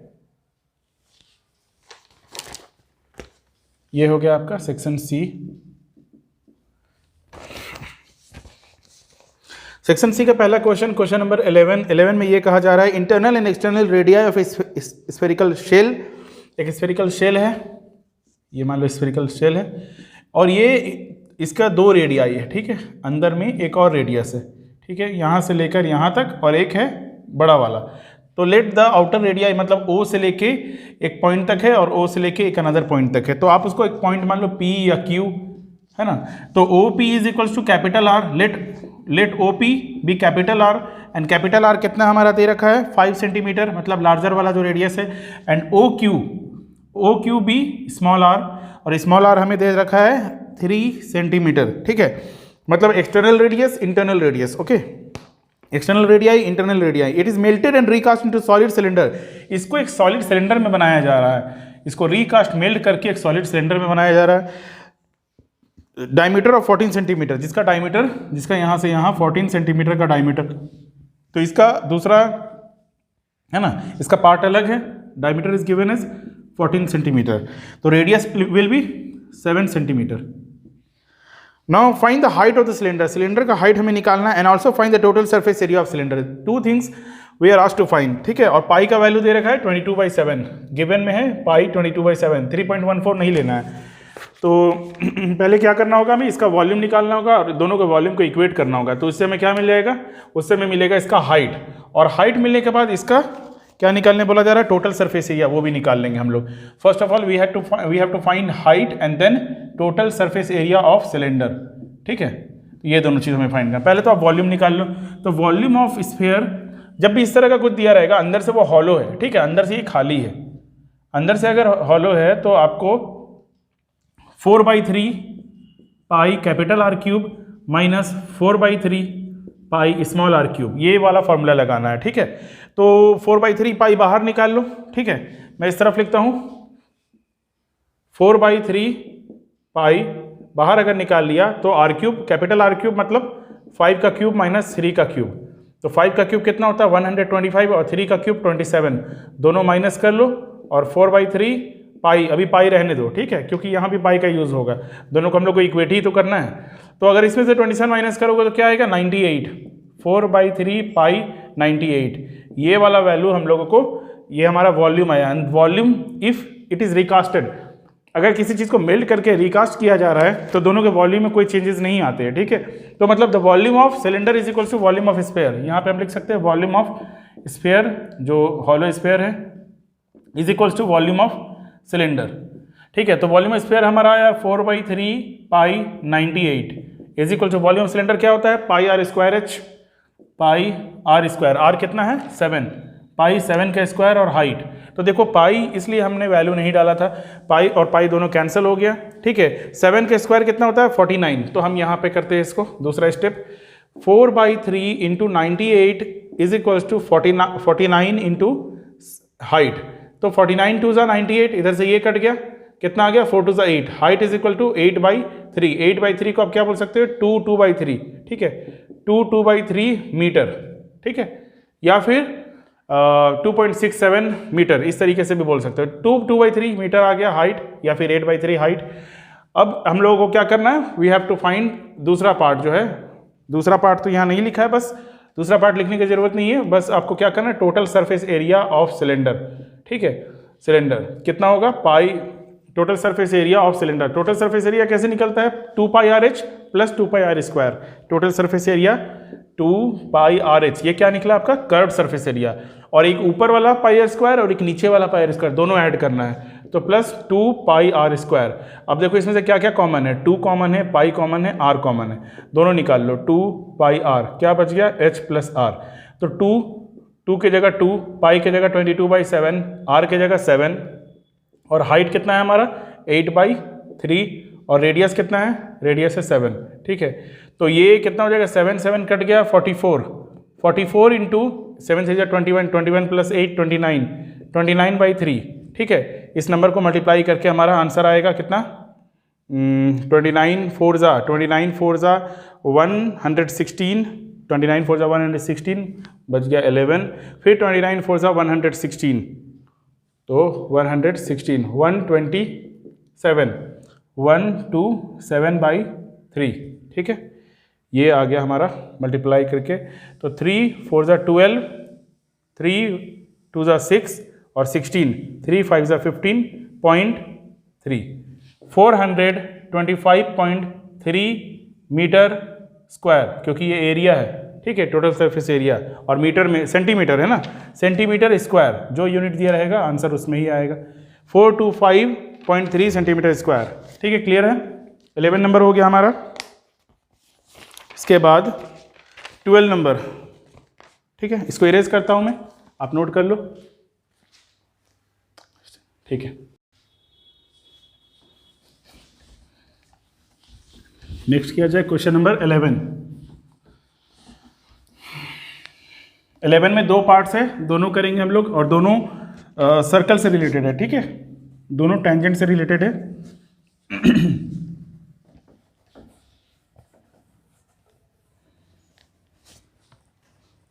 उसके बाद 11 हो गया ना हमारा, 12 नंबर किया जाए। 12 नंबर में 2 पार्ट्स है। पहला है prove that the angle between the two tangents drawn from an external point. ये प्रूव करो कि जो एंगल जो एक्सटर्नल पॉइंट से बनता है सर्कल, वो सप्लीमेंट्री होता है, and subtended by the line of segment joining the point of contact, supplementary to the angle subtended by the line segment joining the point of contact. देखो आपको ये एक सर्कल बनाना है। Prove that the angle between the two tangents, ये जो एक tangent इस तरफ से पार हो रहा है और एक इस तरफ से, angle between the two tangents drawn from an external point, एक पॉइंट को P मान लो, ये A है, ये B है, external point two the circle is supplementary, इस सप्लीमेंट्री होता है, सप्लीमेंट्री का मतलब 180 डिग्री। ठीक है, ये O है centre, supplementary to the angle subtended by the line segment joining the point of contact to the centre. ठीक है, अगर ये लाइन को ज्वाइन किया जाए पॉइंट ऑफ कॉन्टैक्ट से सेंटर में, तो ये सप्लीमेंट्री होगा। ठीक है, ये दोनों एंगल सप्लीमेंट्री होंगे। ठीक है, इस बात को आपको प्रूव करना है। तो गिवन क्या है, given a circle COR, circle का नेमिंग ऐसे ही किया जाता है।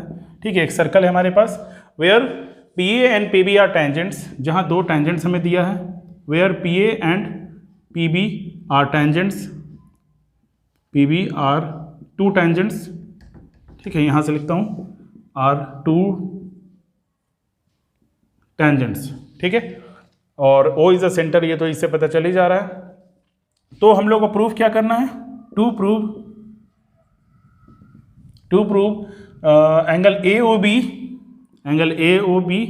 Plus angle A P B is equals to 180 degree. तो अगर एग्जाम में आएगा तो मुझे पता है कि आप लोग यही करोगे, क्योंकि नीचे वाला जो है वो भी इजी है लेकिन वो इससे लिटिल बिट हार्डर है, ठीक है, थोड़ा सा। चलो यहाँ से प्रूफ हम लोग स्टार्ट करते हैं। प्रूफ क्या होगा हमारे पास, बहुत इजी है ये वाला। तो सिंस वी नो, थ्योरम से हमें पता है कि ये यहाँ पे 90 डिग्री बनाता है। कैसे पता है? Since we know that line joining from the centre of the circle to the point of contact, we know करके आपको ये वाला लाइन लिखना ही लिखना है, नहीं तो आपका हाफ मार्क्स कट हो जाएगा, ठीक है, हाफ मार्क कट हो जाएगा। We know that line joining from the centre of the circle, center of the circle to the point of contact,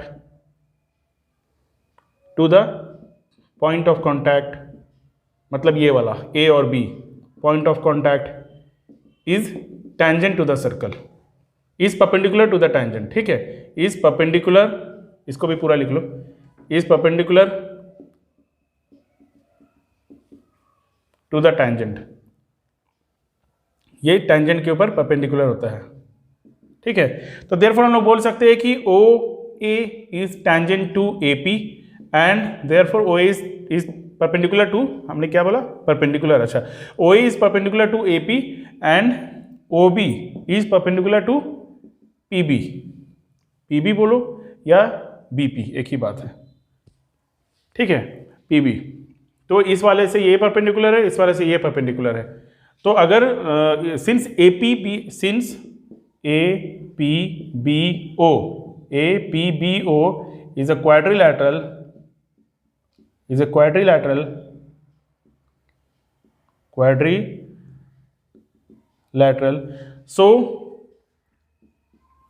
सो ये डी है ना, ए पी बी ओ है ये हमारा, APBO is a quadrilateral, so sum of the angles of quadrilateral is 360 degree. तो हम लोग direct लिख सकते हैं कि angle OAP plus angle APB plus angle PBO plus angle BOA मतलब AOB is equal to 360 degree. सबका सम कितना होगा? 360 डिग्री होगा, जिसमें कि हम लोगों को पता है कि ये दोनों परपेंडिकुलर है। कौन सा? ये। तो OAP मतलब OAP ये वाला कितना है? OAP is equal to 90 degree है। और कौन सा एंगल? OBP मतलब इस तरफ से भी बोल सकते हैं PBO कितना है हमारा? 90 डिग्री। ये दोनों एंगल 90 डिग्री है। और एंगल APB प्लस बाकी आप इसको नोट डाउन कर लो और इसका नेम को आप ऑर्डर कर सकते हो, AOB is equal to 360 degree. अभी देखो ये 90 प्लस 90 180, तो हम डायरेक्टली बोल सकते हैं कि APB plus angle AOB is equal to 360 degree minus 180 degree and that is 180 degree. Therefore it is proved. ये प्रूव हो गया कि ये दोनों सप्लीमेंट्री होते हैं, है ना। ये वाला जो एंगल है इस एंगल से सप्लीमेंट्री होता है। कोई भी दो टेंजेंट जो एक्सटर्नल पॉइंट से टेंजेंट बनाते हैं उसके लिए, ठीक है। तो 12 में एक और पार्ट दे रखा है, उसके बाद हम लोग आएंगे 13, ठीक है। अभी हमारा सेक्शन सी ही चल रहा है, ठीक है, ये लास्ट सेक्शन है। टोटल 14 क्वेश्चंस है। 12 में एक और पार्ट है, मैं इसको इरेज करता हूँ, ठीक है। 12 का सेकंड पार्ट बनाता हूँ।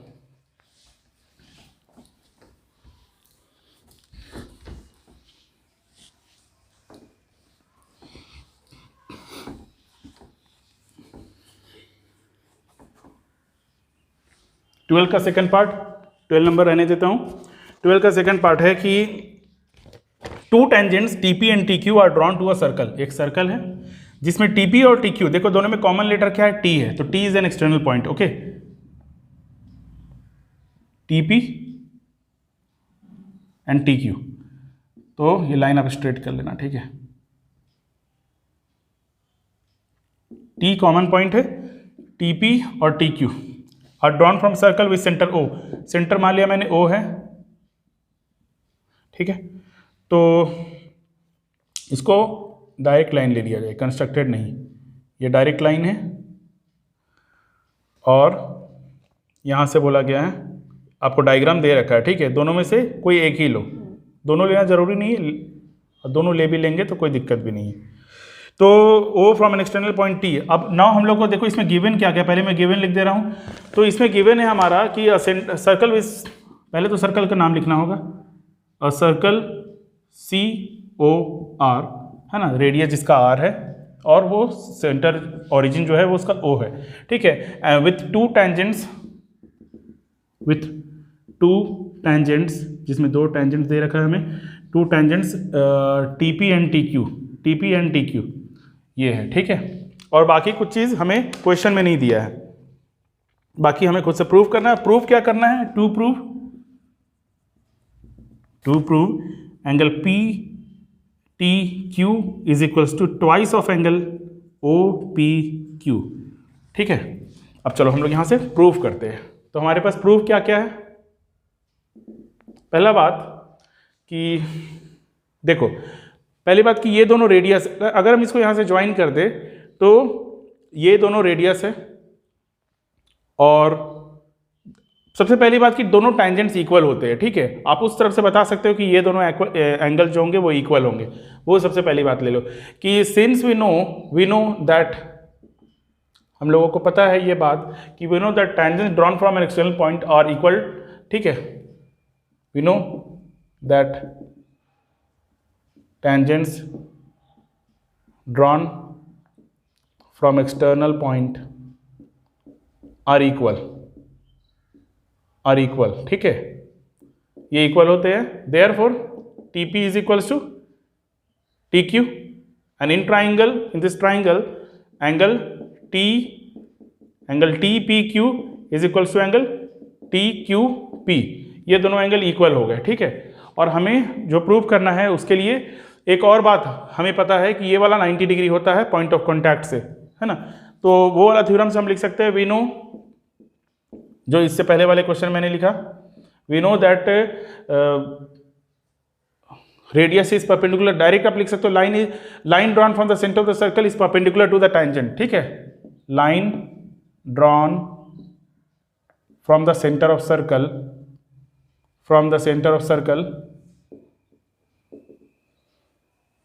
center of circle is perpendicular to the tangent में वो perpendicular होता है at the point of contact। ये सब लिखना बहुत जरूरी है, नहीं तो मार्क्स नहीं मिलेगा। at the point of contact, नहीं तो बनाने को तो ये 1 मिनट में बन जाए point of contact, लेकिन इसको लिखने में टाइम लगता है। तो angle TPO is equals to कितना हो गया? 90 डिग्री, ठीक है, ये 90 डिग्री हो गया। और हमें क्या प्रूव करने बोला जा रहा है? OPQ, ये वाला एंगल। तो ये वाला एंगल कितना होगा? 90 माइनस दिस। देखो, अब हम ले लेते हैं एंगल सम प्रॉपर्टी, ठीक है। तो ये वाला एंगल कितना होगा?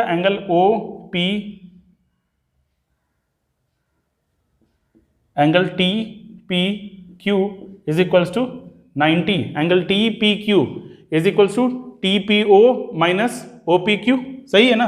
पहले मैं वो लिखता हूं, angle TPQ is equal to TPO minus angle OPQ, और जिसमें कि हमें क्या पता है? TPO पता है, देखो 90 डिग्री। तो हम बोल सकते हैं कि 90 माइनस एंगल OPQ है ये, ठीक है। TPQ कितना है? इतना है, ठीक है। अब इसको मैं यहाँ ये वाला गिवन पार्ट को इरेज करता हूँ, ठीक है।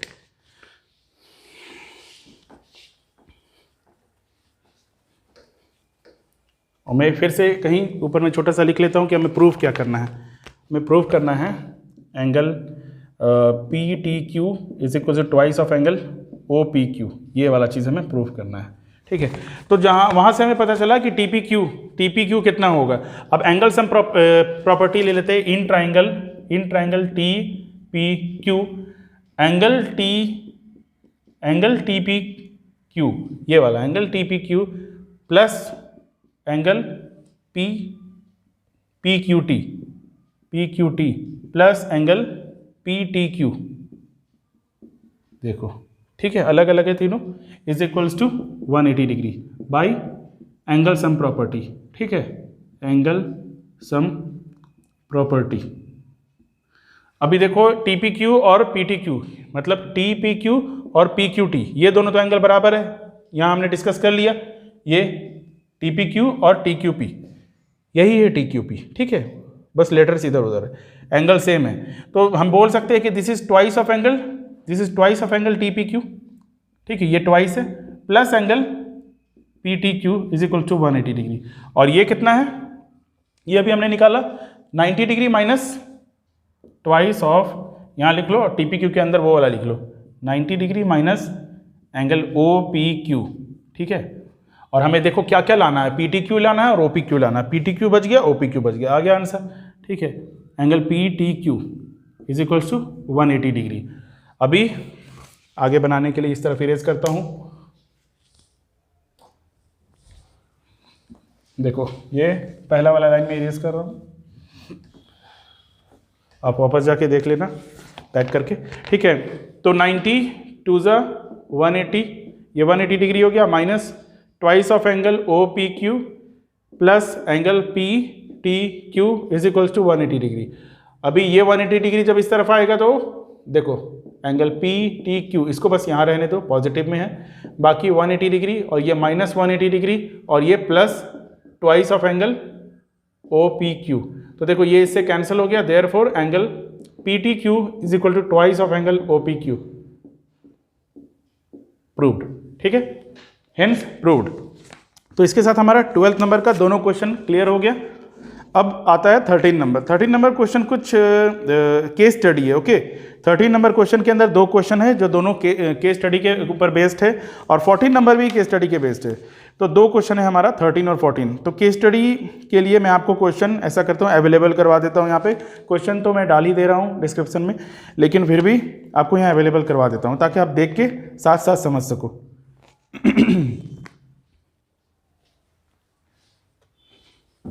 वैसे क्वेश्चंस बहुत इजी है ये वाला, बस ये इसको बहुत लंबा चौड़ा कर दिया है केस स्टडी वाला क्वेश्चन, ठीक है। चलो नेक्स्ट क्वेश्चन है हमारा क्वेश्चन नंबर 13। तो जैसा कि आप केस स्टडी 1 देख पा रहे हैं, trigonometry is in the form of triangulation forms of the basis of navigation whether it is by land, sea और एयर। ये सब आपको कुछ इन्फॉर्मेशन दे रखे हैं। गार्ड स्टेशन है टॉप ऑफ 240 मीटर टावर, हाँ ये इंपॉर्टेंट बात है। तो इसको आप ऐसे समझ लो कि आप देख भी पा रहे हो। तो ये जो है ये 240 मीटर, मान लो ये टावर है और ये 240 मीटर हाइट है इसका, ठीक है। Tower observe unidentified boat coming towards, मान लो कि यहाँ पे उसने बोट ऑब्जर्व किया और ये आदमी ऊपर में है और हम लोग उसका हाइट को इग्नोर कर रहे हैं और इसका हाइट को इग्नोर कर रहे हैं, ठीक है।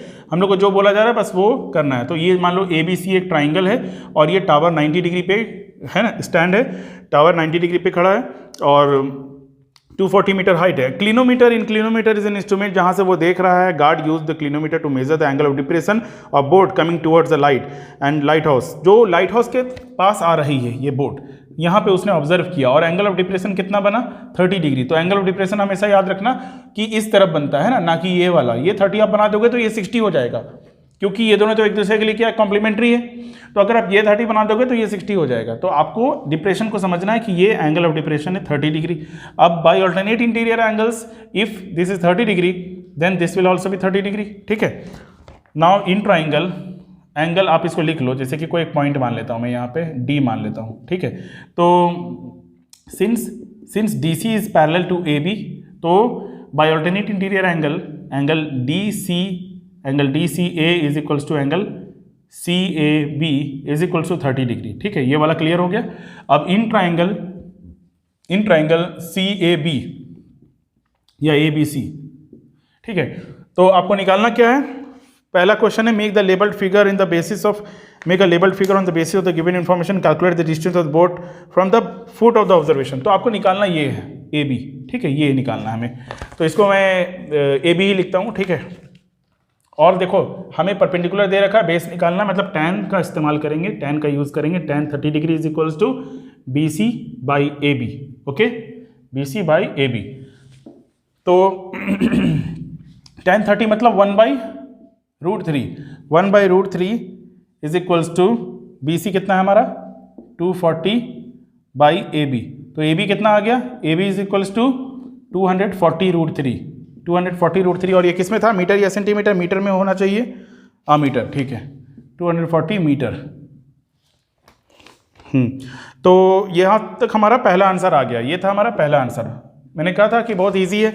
अभी देखो क्या करना, आफ्टर 10 मिनट्स, 10 मिनट के बाद उसने ऑब्जर्व किया कि the boat was approaching, boat आगे बढ़ रही है and it's distance from the tower is reduced, और टावर से जो उसका डिस्टेंस है वो रिड्यूस होकर कितना हो गया है, रिड्यूस्ड बाई 240, देखो it is reduced by, it is, तो मैं इसको पार्ट 1 को जो इरेज कर दे रहा हूँ, ठीक है, जो पार्ट 1 का मैंने आंसर बनाया इसको मैं इरेज करता हूँ, पार्ट 2 बनाता हूँ, और बस हमें एक इन्फॉर्मेशन याद रखना है कि हमारा ए बी कितना आया है, ठीक है, ए बी हमारा इतना आया है। चलो इसके आगे क्या करना है हमें, कि अगर ये आगे बढ़ जा रहा है, मान लो यहाँ पे पहुँच जाता है, ठीक है, और ये जो डिस्टेंस है, ये जो डिस्टेंस है दिस इज रिड्यूस्ड बाई 240√3, मान लो कि ये पॉइंट ई है, ठीक है, तो ए ई इज इक्वल्स टू 240√3 - 1, ठीक है, ये इन्फॉर्मेशन दे रखा है मीटर में। तो इतना रेडियस हो जा रहा है, ही इमीडिएटली रेज द अलार्म, उसने अलार्म रेज किया, and what was the new angle of depression of the board, तो नया एंगल ऑफ डिप्रेशन कितना होगा, ये वाला एंगल कितना होगा, ये आपको थीटा निकालना है, ठीक है, इस बार तो एंगल ऑफ डिप्रेशन कितना होगा, देखो बहुत आसानी से निकाला जा सकता है 45 डिग्री। कैसे, अगर ये कितना घट रहा है, मैं पहले आपको बना के बताता हूँ फिर शॉर्टकट बताऊंगा, ठीक है, बहुत आसानी से आप बोल सकते हो कि 40 डिग्री, क्योंकि इतना डिक्रीज्ड बाय दिस, ठीक है। तो देखो पुराना जो था वो कितना था, A B minus A B minus A क्या आ जाएगा हमारा, बी ई आ जाएगा, बी ई चाहिए हमें, है ना, बी ई चाहिए तभी तो ट्राइंगल का थीटा निकाल पाएंगे। तो ए बी है हमारा 240√3 और 240√3 और माइनस, यहाँ से अगर माइनस कर रहे तो माइनस माइनस प्लस 240, ठीक है, ये इसको कैंसिल कर दिया तो कितना हो गया 240 मीटर। अभी देखो अगर ये भी 240 है और ये भी 240, आपको पता है सेम कब होता है ये, सेम कब होता है ये 45 डिग्री में, ठीक है। तो tan theta is equals to B C by A B, B C by B E, और ये कितना है, ये है 240√3, 240, बी सी कितना है 240 बाई 240 विच इज 1, तो tan 45 degree is equal to 1। अब आपको पता है on comparing these two equations we can say that theta is equals to 45 degree.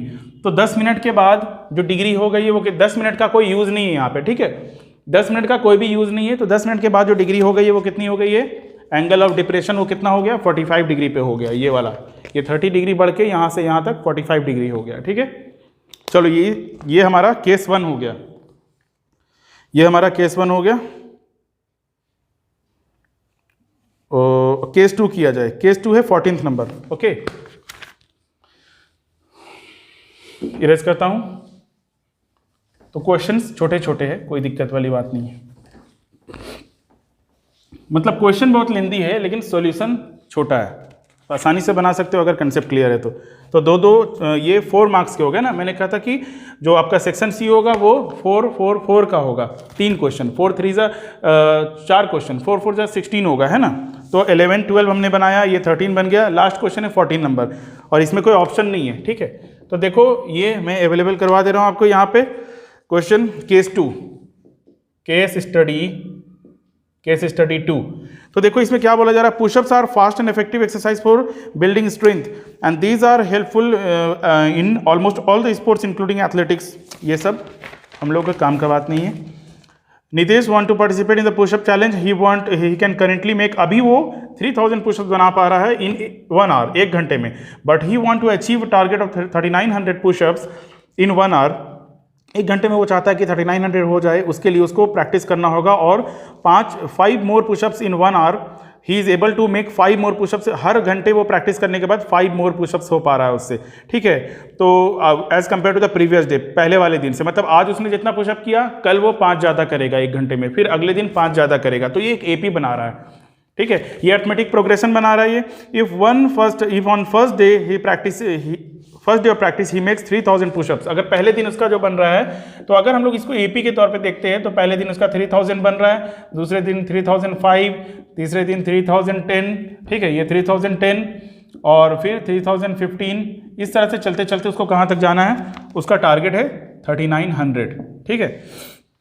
अब इसके बेसिस में क्वेश्चन है, हमने एपी बना लिया, ठीक है। Keeping the above situation in mind, इस बात को दिमाग में रखते हुए तो पहला हमें आंसर देना है। पहला आंसर क्या है? From the AP representing the number of pushups per day जो इसका एपी रिप्रेजेंट कर रहा है, hence the find the minimum number of days he needs to practice before the day of goal. तो ये उसका गोल है, ठीक है। इससे पहले कितना दिन उसे प्रैक्टिस करना होगा, तो उसके लिए हमें क्या निकालना होगा? T N is equals to A plus N minus 1 into D. T N क्या है हमारा? 3900। पहला नंबर क्या है? 3000, ठीक है। बहुत आसानी से भी आप कर सकते थे, तुरंत आंसर आ जाएगा। मैं बताता हूँ, ट्रिक बताता हूँ, ठीक है। एन माइनस 1, एन हमें निकालना है, मतलब नंबर ऑफ डेज निकालना, और डिफरेंस कितना कितना का है? 5 का डिफरेंस है, ठीक है। तो ये आप इससे माइनस कर दो, 900 और ये 5n माइनस 1, 5 मैंने पहले लिख दिया, तो 5 18 ज़ा 90, 180 n माइनस 1, तो n इज इक्वल्स टू 181। तो देखो आपका टोटल नंबर ऑफ डेज आ गए कितने? यहाँ से पहला दिन है और ये 181 डे है, तो आपका टोटल नंबर ऑफ डेज आ गए 181। और कितना चाहिए? क्या क्या बोला जा रहा है कि आपके गोल से पहले आपको कितना प्रैक्टिस करना है। So the number of days before his goal, मतलब आंसर जो पूछा जा रहा है कि minimum number of days, therefore minimum number of days he needs to practice before the day of goal, goal के दिन से पहले इज 180। एक दिन आप इसमें घटा दो, ठीक है। 181 माइनस 1, तो ये उसका एक गोल वाला दिन है जिस दिन को प्रैक्टिस में कंसीडर नहीं करना है, तो वो हो गया total number of days is 180 days. ये आंसर हो गया पहला का, ठीक है। आप इसको ध्यान से देख लो, स्क्रीनशॉट ले लो, मैं इरेज करता हूं। इसमें एक सेकंड पार्ट है जो कि हमारा लास्ट क्वेश्चन है। चलो 14 का एपी को रहने देता हूं क्योंकि इसी के बेसिस में है। हाँ, जो मैंने बोल रहा था कि शॉर्टकट, तो शॉर्टकट क्या है कि देखो टीएन का फॉर्मूला यूज किए बिना आप इसको कर सकते हो कि कितना का डिफरेंस है यहाँ से यहाँ तक। देखो 900 और कितना हर बार कितना का डिफरेंस बन रहा है? 5, तो 180 हो गया टोटल। अब देखो यहाँ 180 आ रहा है, यहाँ 181 आ रहा है, ऐसा क्यों? क्योंकि मैंने पहला वाला को कंसिडर नहीं किया है ना, इसको मैंने जीरो मान, डिफरेंस दोनों का डिफरेंस है ना। जैसे कि आप अगर मान लो कि आप अभी सेकंड चैप्टर में हो और आपको 5th चैप्टर तक पढ़ना है, तो सेकंड चैप्टर से 5th चैप्टर तक पढ़ने के लिए आपको कितना चैप्टर पढ़ना होगा? आपके माइंड में आ रहा होगा 3, 5 - 2 = 3, नहीं, आपको 4 चैप्टर पढ़ना है, ठीक है। 4 चैप्टर्स, क्यों? सेकंड काउंट करो, सेकंड, थर्ड, फोर्थ, फिफ्थ, 4 हो गए ना। जनरली हम लोग क्या करते हैं? सब्ट्रैक्ट कर देते हैं, तो एक तो मिस हो जा रहा है ना, इसलिए आपसे एक कम आंसर आता है, एक ज़्यादा आना चाहिए। तो वैसे ही हमारा आंसर एक कम आ रहा है, हमारा एक ज़्यादा आना चाहिए। क्लियर? ये शॉर्टकट। चलो अब इसका सेकंड पार्ट करते हैं हम लोग, जो कि लास्ट क्वेश्चन है। तो find the total number of pushups perform by Nitesh. उसने टोटल कितने पुशअप्स किए? नितेश का total number of pushups to the day his goal is achieved, मतलब जिस दिन उसका गोल अचीव हुआ, पहले दिन से लेकर आखिरी दिन तक उसने कितने पुशअप्स किए। तो इसके लिए आपको क्या करना होगा? एसएन, यस, एसएन का फॉर्मूला लगाना होगा। अभी हमने टीएन का लगाया था, एसएन इज इक्वल्स टू, और जब आपको पहला नंबर और लास्ट नंबर पता हो, मतलब जब आपको पता हो कि A is equal to 3000 and L मतलब लास्ट नंबर इज 3900, तो और डिफरेंस भी पता है, डिफरेंस का वैसे कोई काम नहीं है यहाँ पे। तो आपको एन पता है, एन अभी हमारा एन कितना आया था? 181 है ना। एन टोटल जो डेज थे वो तो गोल से पहले ना था आपका 180, लेकिन टोटल तो 181 है। तो SN is equals to n/2 a plus L. तो n मतलब कि 181/2 और a प्लस एल मतलब 3000 प्लस 3900। तो a पहला नंबर प्लस लास्ट नंबर और 181/2।